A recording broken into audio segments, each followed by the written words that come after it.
अपना प्रदेश में आओ, बिहार राज्य में। चलो चलो छोड़ो, सब टेंशन छोड़ो, पढ़ाई पर ध्यान दीजिए। हम यही कहेंगे, सिंपल सा फंडा।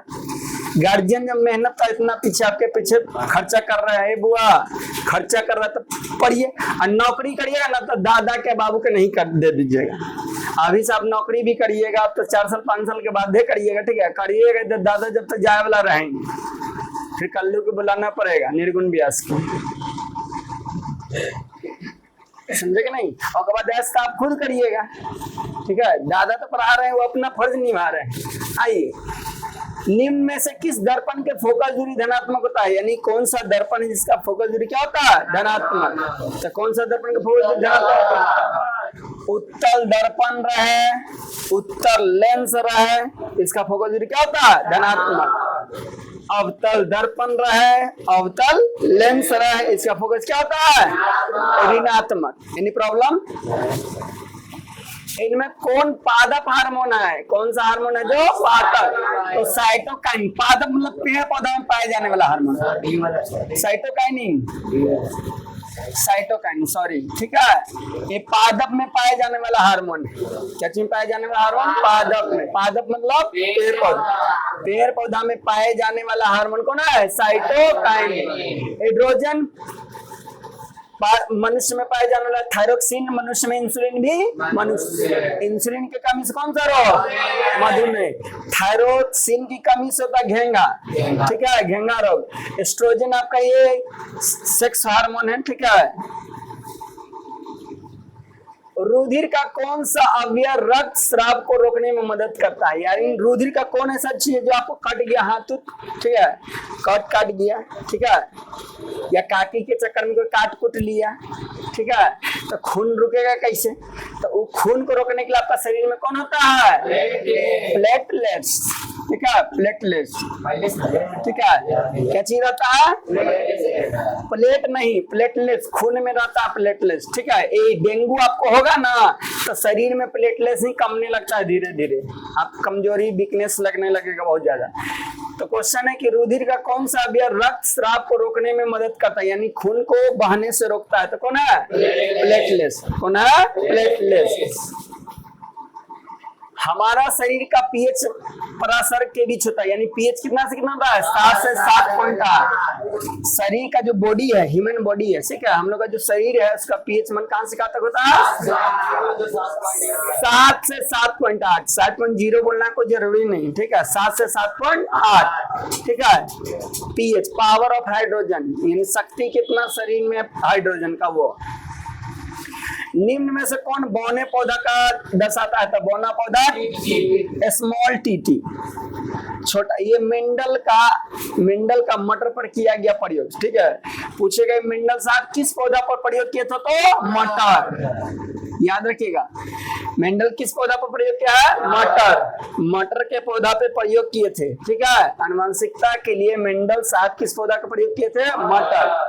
तो जब छोटका दुगो टी लिखते थे ना, ये बौना पौधा होता था, और छोटका ये बौना हो गया। ये क्या हो गया? बौना। ये लंबा, स्मॉल टी तो बौना, कैपिटल टी तो लंबा, ठीक है। ये प्रयोग किए थे मटर पे, उस पे बताए थे। कोनो दिक्कत? अरे कोनो दिक्कत? तो मेंडल साहब किस पौधा पर प्रयोग किए? मटर, ठीक है। किस पे? मटर। मटर के पौधा देखे हैं कि नहीं?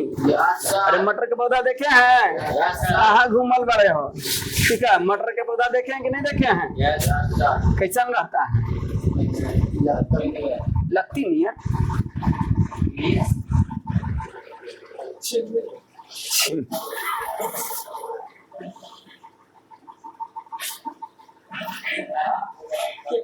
विभक्त वलय का उपयोग किस उपकरण में किया जाता है? विद्युत जनित्र में।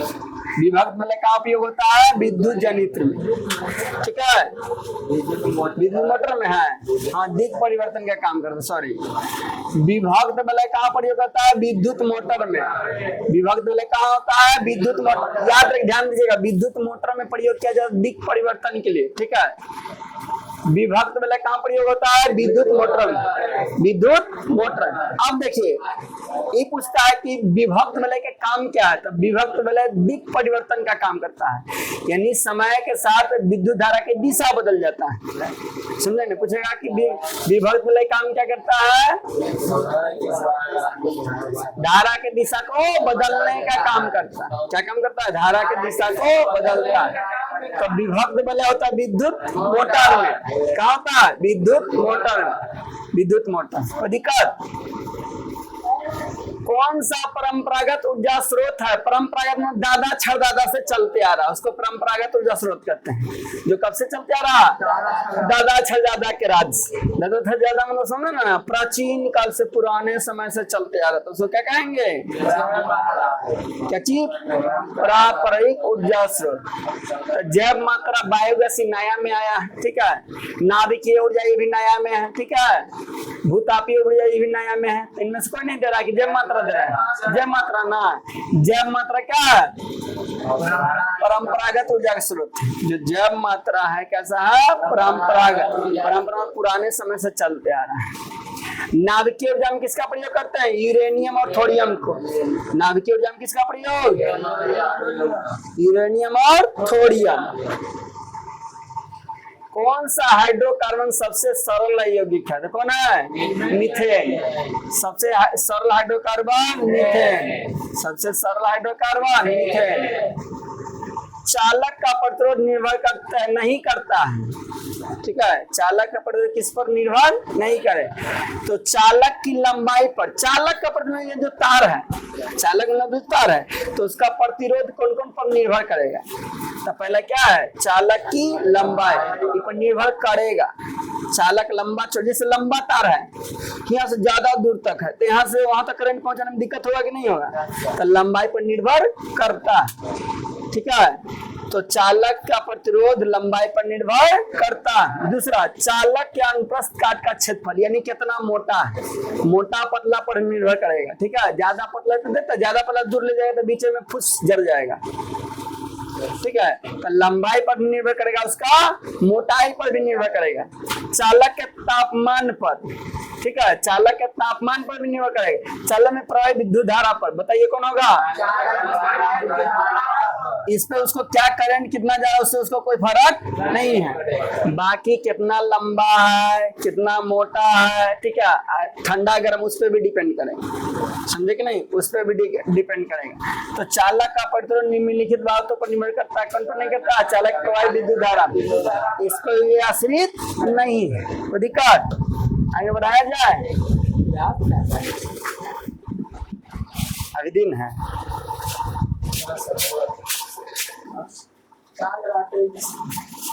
चलो, मेरु रज्जु कहाँ से निकलता है? कहाँ से? मेडुला से, ठीक है। मेरु रज्जु दिमाग का भाग आपका मूड़ी में है, मूड़ी में, ठीक है, दिमाग में, ठीक है। अरे ठीक है, तो मेरु रज्जु कहाँ से निकलता है? मेडुला से। निम्न में से कौन सा है उभयलिंगी जंतु? उभयलिंगी जंतु कौन है? केचुआ। उभयलिंगी जंतु केचुआ। उभयलिंगी जंतु, उभयलिंग मतलब दोनों लिंग है, महिला पुरुष दोनों, ठीक है, तो उसको उभयलिंगी कहते हैं। तो उभयलिंगी जंतु कौन है? केचुआ, समझे कि नहीं? उभयलिंगी जंतु केचुआ। केचुआ देखे कि नहीं? अरे जो तेल चट्टा उकारा जो ना देखा है। अभी कोड़ो वर्षा के दिन जमीन में बहुत सारा दिखाई दे। रासायनिक अभिक्रिया के दौरान किसी पदार्थ में ऑक्सीजन का योग कहलाता है। योग हो रहा तो क्या कहलाएगा? उपचयन। ऑक्सीजन का योग उपचयन, ठीक है। ऑक्सीजन का ह्रास अपचयन। संचारण क्या होगा? जंग लग रहा, नमी के संपर्क में आ गया, ठीक है, आम्ल आदि के संपर्क में आ गया तो संचारित हो जाता है। सुरंगम किस राज्य की जल संग्रह व्यवस्था? जल संग्रह मतलब पानी जमा करने का व्यवस्था। जल पानी जमा करने की व्यवस्था का क्या नाम है? सुरंगम। सुरंगम। तो कहाँ का पानी जमा करने की व्यवस्था? कहाँ का है? केरल। सबसे शिक्षित इलाका, साक्षरता दर सबसे ज्यादा केरल का, सबसे ज्यादा पढ़ा लिखा आपको कहाँ मिलेंगे? केरल में। साक्षरता दर सबसे भारत में कहाँ है? केरल का। तो बोला कि सुरगम किस राज्य की जल संग्रह व्यवस्था, जल संग्रह मतलब पानी जमा करना, जैसे टंकी में पानी जमा करना, तो इसी पानी जमा करने का एक व्यवस्था जिसका नाम क्या है? सुरगम। सुरगम कहाँ है? केरल में। और केरल का साक्षरता दर सबसे अधिक है। केरल का साक्षरता दर सबसे अधिक है। और सबसे कम साक्षरता दर अपना बिहार, बिहार नहीं बल्कि अपना बिहार। ठीक है, हम लोग इतना बोल देते डैड दादा को कि पढ़ लिख के कौन नौकरी हम करे जा रहे हैं। ठीक है, तो साक्षरता दर कहाँ से बढ़ेगा? बढ़ेगा? राता के घर बेटा जा रहे हैं।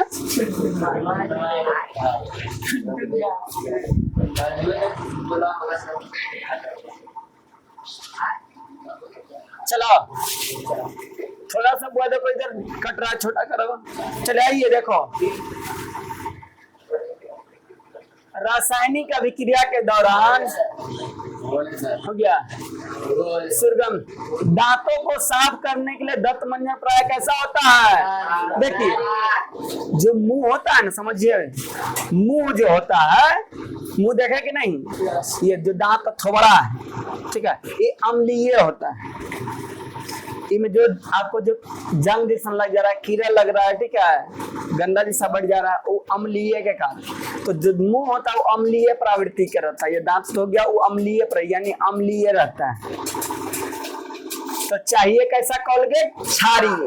तो आम्ल और क्षार बना के उदासीन कर देगा। ठीक है, तो जो हम लोग टूथपेस्ट यूज करते हैं, जो पेस्ट यूज करते हैं, ठीक है, दंतमंजन यूज करते हैं, वो क्षारीय रहता है। ठीक है, कैसा रहता है? क्षारीय। काहे क्षारीय रहता है? काहे कि मुंह रहता है अम्लीय, ऊपर से घसेंगे क्षारीय, तो हो जाएगा उदासीन। सामने बनेगा लवण और जल। समझे कि नहीं? तो भैया दांतों को साफ करने के लिए दंत मंजन प्राय कैसा होता है? क्षारीय। समझे? क्लोरीन के परमाणुओं की वाह्यतम कक्षा में इलेक्ट्रॉन की संख्या कितनी होती है? 7। क्लोरीन का परमाणु संख्या 17 होता है। क्लोरीन का परमाणु संख्या 17। क्लोरीन का परमाणु संख्या 17। क्लोरीन का परमाणु संख्या 17। पहला कक्षा के, दूसरा एल, एम, एन। कक्षा का नाम है, यानी सेल का नाम। किसका नाम है? सेल। तो पहला में 2 को रखाएगा, दूसरा में 8 गो, 8 और 2 10, बचा कै गो? 7 गो। तो वाह्यतम कक्षा में क्या गो इलेक्ट्रॉन? 7 गो। तो क्लोरीन का प्रतीक या संकेत होता है Cl, इसका परमाणु संख्या होता है 17। ठीक है, इसको जब इलेक्ट्रॉनिक विन्यास इसको कहते क्या कहते हैं? इलेक्ट्रॉनिक विन्यास किए तो पहला घर में 2 गो से ज्यादा नहीं रख सकते हो, दूसरा में 8 से ज्यादा नहीं, कम रख सकते हैं, ज्यादा नहीं। तो पहला में 2 रखे, इसमें 8 रखे, तो क्या गो खत्म हो गया? 8 और 2 10, बच्चा क्या गो? 7 गो। तो वाह्यतम कक्षा में इलेक्ट्रॉन क्या गो? 7 गो। कोनो दिक्कत? चलिए आगे बढ़े।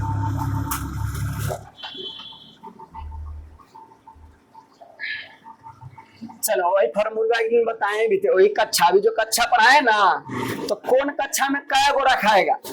जैसे के है तो के में कै गो रखाएगा? एल है तो एल में कै गो रखाएगा? एम है तो एम में के एल एम एन है ना, तो कौन कक्षा में कै गो इलेक्ट्रॉन रखाएगा? उसके लिए फार्मूला दिया गया। उसके लिए फार्मूला दिया, फार्मूला है 2n का स्क्वायर। वही जो क्या पूछा है, किसी कोष में इलेक्ट्रॉन की अधिकतम संख्या कितना होती है? ये फार्मूला हो गया कि कौन सेल में कौन कक्षा में कै गो रखाएगा। समझे कि नहीं समझे? अरे समझ में आवत है? चलो, निम्न में से किस धातु का गलनांक सबसे कम होता है? गलनांक मतलब सबसे कम होता, तुरंत गल जाएगा। ये किसका है? सोडियम का गलनांक सबसे कम होता है। सोडियम का गलनांक सबसे कम होता है। इसको चाकू से आप आसानी से, जैसे कल एक केक में काटे ना बर्थडे में, तो ये तो धातु है, धातु को जल्दी चाकू से नहीं काट सकते। लोहा धातु चाकू से काट के दिखाओ, काट के दिखाएगा, लेकिन सोडियम एक धातु है, फिर भी इसको चाकू से आसानी से क्या कर सकते हैं? काट सकते हैं। चाकू से आसानी से काट सकते, उसको रखते कहाँ है? करासन के तेल में। सोडियम का गलनांक भैया सबसे कम है। ये ऐसा धातु जिसको आसानी से एकदम चाकू में से काट सकते हैं, एकदम केक की तरह, ठीक है। इसको रखते हैं करासन के तेल में। काहे रखते हैं? क्योंकि जैसे ही करासन के तेल से बाहर आएगा फड़ाक से ना आग पकड़ लेगा, तुरंत आग पकड़ लेगा, इसीलिए इसको कहाँ रखते हैं? करासन तेल में डाल के रखते हैं। आ गया धोबिया सोडा का रासायनिक सूत्र, बताएं धोबिया सोडा तो बोलिए, तो धोबिया सोडा का फॉर्मूला Na2CO3 इसका नाम धोबिया सोडा, धोने वाला सोडा, बासिंग सोडा। बोले थे कि धोबिया सोडा भी बोलेगा, आ गया। बोले तो पुराने कहे कि धोबिया सोडा भी इसको बोलते हैं। आया धोबिया सोडा का रासायनिक सूत्र Na2CO3 रासायनिक नाम क्या कहेंगे? कैल्शियम तुमको दिखाई दे रहा है, सोडियम कार्बोनेट डेकाहाइड्रेट। ये हो गया सॉरी धोने वाला सोडा, वॉशिंग सोडा, धोबिया सोडा का सूत्र, ठीक है। ये क्या है बताइए तो? Baking soda, baking soda, baking soda या खाने वाला सोडा, या खाने वाला सोडा। खाने वाला सोडा का फॉर्मूला बोलिए, NaCO3 रासायनिक नाम सोडियम हाइड्रोजन कार्बोनेट। क्या है? Sodium hydrogen carbonate. ये क्या है? संगमरमर, संगमरमर है बुझा चूना, बुझा चूना। इसका काची में उपयोग करते हैं, बुझा चूना को दीवार को पेंट करने में, ठीक है। छेद काला भर रहा है, प्लास्टर ऑफ पेरिस का उपयोग पूछ रहे हैं। ऐसा दरार भरेंगे कि फिर दरार न रहेगा, ठीक है। तो बुझा हुआ चूना का ये फार्मूला है भैया। इसका प्रयोग सफेदी करने में करते हैं, सफेदी करने यानी पेंट करने में, ठीक है। खुजली जैसे खाने नहीं खाने में भी इसी का प्रयोग करते हैं, ठीक है। खाने में खाने में भी इसी का प्रयोग करते हैं। आइए, वायुमंडल में प्रकाश का कौन सा रंग अधिक प्रकीर्णन होता है? देखिए, जिसका तरंग दैर्घ्य कम उसका प्रकीर्णन ज्यादा। प्रकीर्णन मतलब छितराना, सिंपल सा फंडा। प्रकीर्णन का मतलब होता है कि प्रकाश को फैल जाना, वही प्रकीर्णन, ठीक है। प्रकीर्णन मतलब कोई चीज छितरा गया तो क्या हो गया? उसका प्रकीर्णन हो गया। तो वायुमंडल में कौन सा रंग जिसका प्रकीर्णन ज्यादा होगा? तो किसका तरंग दैर्घ्य कम होता है बताओ तो? नीला या बैगनी का?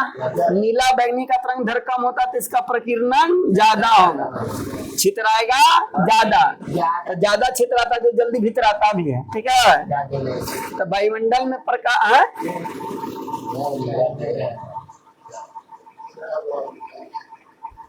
न के पचा कल से कहा करने तो न दिया, ठीक है। तो सबसे ज्यादा कौन कलर का प्रकीर्णन होगा? नीला। और सबसे कम लाल। सबसे कम प्रकीर्णन होता है लाल का, सबसे ज्यादा नीला का। और नीला का तरंग दैर्घ्य कम होता है इसलिए इसका प्रकीर्णन ज्यादा होता है, यानी छितराता ज्यादा है। और लाल का भैया प्रकीर्णन कम होता है इसलिए छितराता कम है। इसलिए खतरा के निशानी सिग्नल पर जहां भी है उसका लाल रंग का प्रयोग किया जाता है, ठीक है। समझे कि नहीं? ये आप लोग यूज करते, क्या कहते हैं इसको? Laser light. उसमें भी कौन सा रंग? लाल रंग। अति भारण के समय, अति भारण मतलब ओवरलोड, अति भारण मतलब ओवरलोड। अति भारण के समय विद्युत परिपथ में विद्युत धारा का मान क्या हो जाता है? बहुत अधिक बढ़ जाता, बहुत ज्यादा वोल्टेज हो गया, ठीक है। ज्यादा वोल्टेज हो गया तो क्या हो गया? अति भारण। क्या हो गया? अति भारण। अब भाई विद्युत आवेश का ऐसा मात्रा क्या होता है? कूलाम। आवेश का ऐसा मात्रा कूलाम। आवेश का ऐसा मात्रा कूलाम। एम्पियर किसका है? ये धारा का, विद्युत धारा का, ठीक है। ओम प्रतिरोध, वोल्ट विभवांतर, विभवांतर या विभव, यही बोला था, यही बोला था। तो बोलो कोई दिक्कत यहाँ तक? एक बार फिर से रिपीट कर दे। आवेश का समत्रक, विद्युत धारा का समत्रक, प्रतिरोध का समत्रक, विभवांतर का समत्रक, विभव का समत्रक, और बता दे शक्ति का समत्रक। शक्ति का समत्रक वाट, शक्ति का समत्रक वाट। एक और आता है प्रतिरोधकता, क्या आएगा? प्रतिरोधकता, प्रतिरोधकता क्या आएगा? प्रतिरोधकता। तो प्रतिरोधकता का होता है ओम मीटर, ठीक है। प्रतिरोधकता कैसा मतलब? ओम मीटर। एकदम याद करिएगा, ये भी आपको बार बार पूछा जाता है, अभी तक आया नहीं लेकिन आने वाला है, ठीक है। तो प्रतिरोधकता कैसा मतलब? ओम मीटर। प्रतिरोधकता कैसा मतलब? ओम मीटर, ठीक है। तो कौन दिक्कत? तो आज के लिए इतना ही। जय हिंद, जय भारत।